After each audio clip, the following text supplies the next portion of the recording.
जय हिंद साथियों, GL update में आपका स्वागत है। मित्रों, इस वीडियो में हम लोग एसजीपीजीआई 1974 स्टाफ नर्स नियुक्ति पत्र के संबंध में नियुक्ति की शर्तें एवं प्रतिबंध, स्थानांतरण, 1 माह के अंदर कार्यभार आपको ग्रहण करना है, नहीं तो अभ्यर्थन निरस्त माना जाएगा। आपके पास क्या क्या जो है कि अनिवार्य रूप से क्या क्या डॉक्यूमेंट होने चाहिए, पूरी वेरिफिकेशन कहाँ से होगा या कहाँ से बनेगा, इसका प्रोसेस क्या है, जो है कहाँ से बन जाएगा, इसकी चर्चा पर चर्चा हम लोग करते हैं। साथियों, ऐसे ही स्वास्थ्य विभाग की प्रत्येक अपडेट एवं विज्ञापन की जानकारी आपको समय समय पर मिलती रहे, इसके लिए चैनल को सब्सक्राइब कीजिए। वीडियो अच्छा लगी तो लाइक भी कीजिए। आइए हम लोग जो है आज के महत्वपूर्ण अपडेट को देखते हैं। मित्रों, वीडियो के डिस्क्रिप्शन में हमारे टेलीग्राम का लिंक है, उसको ज्वाइन कर लें। वहाँ पर जो है हमारे साथियों द्वारा जो है 1974 स्टाफ नर्स से संबंधित चर्चा पर चर्चा की जा रही है। उन्हीं चर्चा पर चर्चा में से यह भी एक महत्वपूर्ण, उन्हीं के चर्चा पर चर्चा के द्वारा यह भी एक महत्वपूर्ण उन्हीं का हिस्सा है वीडियो। आइए हम लोग जो है महत्वपूर्ण टॉपिक पे चर्चा करते हैं। यहाँ पे आप देख सकते हैं कार्यालय प्रधानाचार्य स्वशासी राज्य चिकित्सा महाविद्यालय शाहजहाँपुर उत्तर प्रदेश। यहाँ पे नियुक्ति पत्र सेवा एवं शर्तों को दिया गया है। स्वशासी राज्य चिकित्सा महाविद्यालय शाहजहाँपुर से सृजित एवं रिक्त 141 स्टाफ नर्स के पदों पर चयन की कार्रवाई करते हुए संलग्न सूची में उल्लिखित विवरणानुसार स्टाफ नर्स के पद पर पुनरीक्षित वेतन मैट्रिक्स ₹44,900 से 1,42,400 लेवल 7 में निम्नलिखित शर्तों एवं प्रतिबंधों के अधीन अस्थायी रूप से नियुक्त या तैनात किया जाता है। संबंधित अभ्यर्थी को स्टाफ नर्स के पद या पुनरीक्षित मैट्रिक्स के अनुरूप समय समय पर जारी शासनादेशों के अंतर्गत अनुमन्य महंगाई भत्ता तथा अन्य भत्ते अनुमन्य होंगे। ये नियुक्ति निम्नलिखित याचिकाओं में पारित अंतिम निर्णय के अधीन होगी। यहाँ पे कुछ याचिकाएं दी गई हैं। रीट है संख्या 4613 अमृत 2023 आलोक शुक्ला बनाम उत्तर प्रदेश राज्य व अन्य। यहाँ पे रीट संख्या 5067 2023 ममता चौधरी बनाम उत्तर प्रदेश राज्य व अन्य।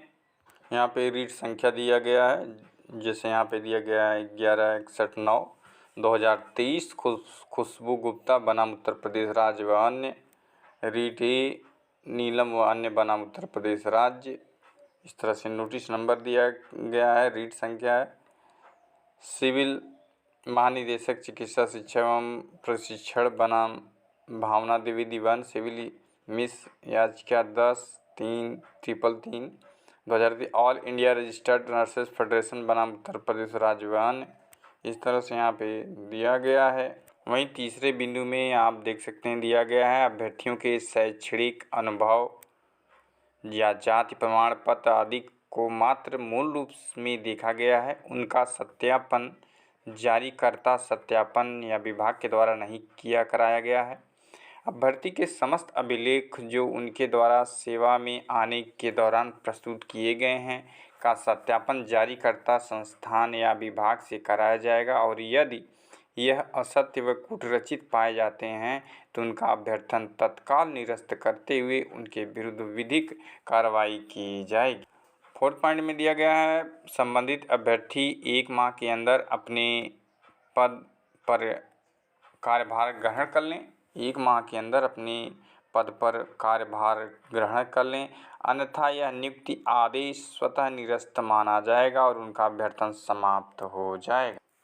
चौथा पॉइंट आप लोगों के लिए वेरी इम्पॉर्टेंट है। संबंधित अभ्यर्थी 1 माह के अंदर अपने पद पर कार्यभार ग्रहण कर लें, अन्यथा यह नियुक्ति आदेश स्वतः निरस्त माना जाएगा और उनका अभ्यर्थन समाप्त हो जाएगा।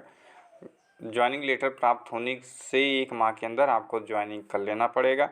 वहीं जो है नियुक्ति स्थल पर कार्यभार ग्रहण करने हेतु संबंधित अभ्यर्थी को किसी प्रकार का कोई यात्रा भत्ता देय नहीं होगा। उक्त नियुक्ति स्वशासी राज्य चिकित्सा महाविद्यालय अधीनस्थ नर्सिंग राजपत्रित सेवा परिनियमावली 2023 चिकित्सा शिक्षा विभाग के सुसंगत शासनादेश तथा स्वशासी राज्य चिकित्सा महाविद्यालय सोसाइटी शाहजहाँपुर व बायलॉज के प्राविधान के अधीन होंगे। वहीं 7 पॉइंट में दिया गया है नियुक्ति उत्तर प्रदेश सरकारी सेवक परिवीक्षा प्रथम संशोधन नियमावली 2016 के नियम 4 के अंतर्गत परिवीक्षा अवधि 2 वर्ष की होगी और नियुक्ति प्राधिकारी परिवीक्षा अवधि 2 वर्ष और बढ़ा सकता है। 8वें बिंदु है संबंधित अभ्यर्थी स्थानांतरित नहीं किए जाएंगे। इसमें दिया गया है संबंधित अभ्यर्थी स्थानांतरित नहीं किए जाएंगे, इसमें जो है कि स्थानांतरण नहीं होगा। दूसरे पॉइंट में आप लोगों के लिए अति महत्वपूर्ण है कार्यभार ग्रहण करने के पूर्व अभ्यर्थी द्वारा निम्नलिखित प्रमाण पत्र प्रस्तुत किए जाने होंगे। कार्यभार ग्रहण करने के पूर्व जो है अभ्यर्थी द्वारा निम्नलिखित प्रमाण पत्र प्रस्तुत किए जाने होंगे। कार्यभार ग्रहण करने के पूर्व जो है ये डॉक्यूमेंट जो है प्रस्तुत करने होंगे। यहाँ पे जैसे आप देख सकते हैं पहला डॉक्यूमेंट इसमें दिया गया है 2 ऐसे राजपत्रित अधिकारी जो सेवा में हों, जो कार्यरत हों और उनके निजी जीवन से पूर्ण रूप से परिचित हों किंतु उनके संबंधी न हो, द्वारा प्रदत्त अच्छे चरित्र प्रमाण पत्र। 2 ऐसे गजटेड ऑफिसर जो कि सेवा में हो यानी कि जॉब में हो, कार्यरत हों और जो कि आपके निजी जीवन से जो है कि परिचित हों। 2 ऐसे गजटेड ऑफिसर राजपत्रित अधिकारी जो जॉब में हो, कार्यरत हों, सेवा में हों और आपके निजी जीवन से पूर्ण रूप से परिचित हों लेकिन वह आपके रिश्तेदार न हों, द्वारा प्रदत्त अच्छे चरित्र प्रमाण पत्र जो है कि कैरेक्टर सर्टिफिकेट आपको 2 बनवाना पड़ेगा। वहीं दूसरा है जो डॉक्यूमेंट अभियोजन न चलाए जाने तथा न्यायालय द्वारा दंडित न किए जाने के संबंध में एक शपथ पत्र 100 रुपये के स्टाम्प पेपर पर आपका वहीं जो है एक बार पुनः रिपीट कर देते हैं हम लोग जो है 2 कैरेक्टर सर्टिफिकेट आपको बनवाना पड़ेगा और दूसरा है अभियोजन न चलाए जाने तथा न्यायालय द्वारा दंडित न किए जाने के संबंध में 100 रुपये का स्टाम्प पेपर जो है कि 100 रुपये के स्टाम्प पेपर पे न्यायालय द्वारा जो है दंडित न किए जाने के संबंध में जो है कि एक शपथ पत्र आपको जो है न्यायालय द्वारा न दंडित किए जाने पर बनवाना पड़ेगा। वहीं जो है तीसरा है गोपनीयता का शपथ पत्र। गोपनीयता का शपथ पत्र आप और विभाग के द्वारा जो है कोई गोपनीय जो है कि सिस्टम है उसको जो है स्टाम्प पे फिलअप करके जो है कि 100 रुपये के स्टाम्प पर बनवाना पड़ेगा। वहीं चौथे में आप देख सकते हैं चल तथा अचल संपत्ति का विवरण। चल तथा अचल संपत्ति का विवरण गोपनीयता का मतलब हमारे साथियों द्वारा पूछा जा रहा था। गोपनीयता का मतलब है कि आपके और विभाग के बीच जो वार्ता है उसी को यहाँ पे गोपनीयता बताया गया है। उसका जो है शपथ पत्र 100 रुपये की स्टाम्प पेपर पर बनवाना पड़ेगा आपके और डिपार्टमेंट के प्रति जो भी बातें हैं उस 100 रुपये की स्टाम्प पेपर पर उसी को जो है गोपनीयता का शपथ पत्र कहा जाएगा। वहीं जो है चल तथा अचल संपत्ति का विवरण और यहाँ पे दिया गया 5वें में एक से अधिक जीवित पत्नी पति न होने का शपथ पत्र 100 रुपये के स्टाम्प पेपर पर एक जो है 100 रुपये के स्टाम्प पेपर पर शपथ पत्र एक से अधिक पत्नी या पति न होने का शपथ पत्र आपको बनवाना पड़ेगा। वहीं छठा जो डॉक्यूमेंट आपका लगना है वह है किसी राज्य अथवा केंद्र सरकार द्वारा जो है पद से न हटाए जाने के यानी कि यहाँ पे पदच्युत न किए जाने न हटाए जाने की घोषणा पत्र 100 रुपये के स्टाम्प पेपर पर। यहाँ पे जो है कि 7वां जो डॉक्यूमेंट है भारत के संविधान के प्रति आस्था एवं प्रतिज्ञा का घोषणा पत्र। एक आपको घोषणा पत्र बनवाना पड़ेगा जो कि भारत के संविधान के प्रति आस्था एवं प्रतिज्ञा का होगा। वहीं 8वां जो डॉक्यूमेंट अनिवार्य रूप से आपके पास होना चाहिए यदि किसी संस्था में कार्यरत हैं, यदि आप जॉब में हैं तो कार्यभार ग्रहण करते समय उस संस्था का कार्यमुक्त आदेश प्रस्तुत करना होगा। यदि किसी संस्था में कार्यरत हैं तो भार ग्रहण करते समय उस संस्था का कार्यमुक्त आदेश प्रस्तुत करना होगा। वहीं तीसरे पॉइंट में देख सकते हैं जिन अभ्यर्थियों का स्वास्थ्य परीक्षण नहीं हुआ है वे संबंधित जनपद के मुख्य चिकित्सा अधिकारी द्वारा स्वास्थ्य परीक्षण कराने के उपरांत संबंधित मेडिकल कॉलेज में कार्यभार ग्रहण करेंगे। जिन अभ्यर्थियों का स्वास्थ्य परीक्षण नहीं हुआ है वे संबंधित जनपद के मुख्य चिकित्सा अधिकारी द्वारा स्वास्थ्य परीक्षण के उपरांत संबंधित मेडिकल कॉलेज में कार्यभार ग्रहण करेंगे।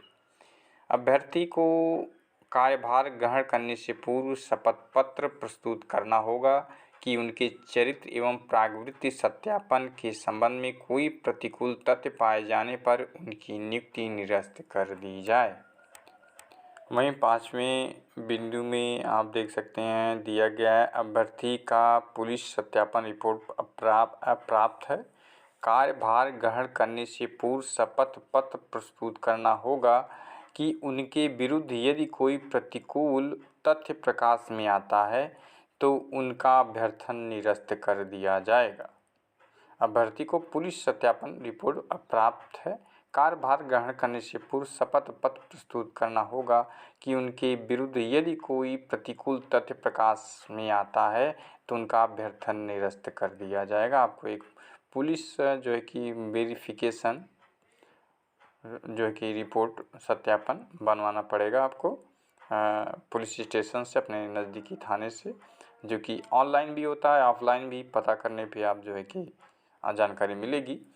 वहीं आप जो है 6वें बिंदु में किसी भी प्रकार का व्यक्तिगत व्यवसाय या अन्य नौकरी या अंशकालीन नौकरी करने की अनुमति नहीं होगी। आपको किसी भी प्रकार का व्यक्तिगत व्यवसाय या अन्य नौकरी, यानी कि एक व्यक्ति एक नौकरी, 2 नौकरी नहीं आप कर सकते। ये अन्य नौकरी कोई नौकरी नहीं कर सकते, अंशकालीन नौकरी भी, पार्ट टाइम जॉब भी नहीं कर सकते, ना ही कोई व्यवसाय कर सकते हैं, क्योंकि यह पूर्ण रूप से सरकारी जॉब है, गवर्नमेंट जॉब है। मित्रों, ऐसे भी और भी महत्वपूर्ण अपडेट जानकारियों के लिए आप हमारे वीडियो के डिस्क्रिप्शन में हमारे टेलीग्राम का लिंक है, जहाँ पे हमारे साथी जो है कि साथियों द्वारा एक ग्रुप बनाया गया, वहाँ पे चर्चाएं हो रही, वहाँ पे शामिल होकर के आप भी लाभ उठा सकते हैं। ऐसे ही छोटी छोटी से लेके बड़ी से बड़ी सूचनाएं जो है हमारे साथियों द्वारा सूचित की जा रही हैं। आप जो है वीडियो के डिस्क्रिप्शन में हमारे टेलीग्राम का लिंक है, वहाँ से ज्वाइन करके आप जो है कि SGPGA 1974 से संबंधित महत्वपूर्ण अपडेट को साथियों, स्वास्थ्य विभाग की परीक्षार्थी जीवन संबंधित महत्वपूर्ण अपडेट एवं विज्ञापन की जानकारी आपको समय समय पर मिलती रहे, इसके लिए आप चैनल को सब्सक्राइब कीजिए। वीडियो अच्छा लगे तो लाइक भी कीजिए, साथ ही अपने सहपाठियों में वीडियो को शेयर भी कीजिए। सब्सक्राइब करते समय घंटी के ऑल पर क्लिक कर दीजिए, जिससे नोटिफिकेशन आप तक पहुँचती रहे। Thanks for watching. जय हिंद।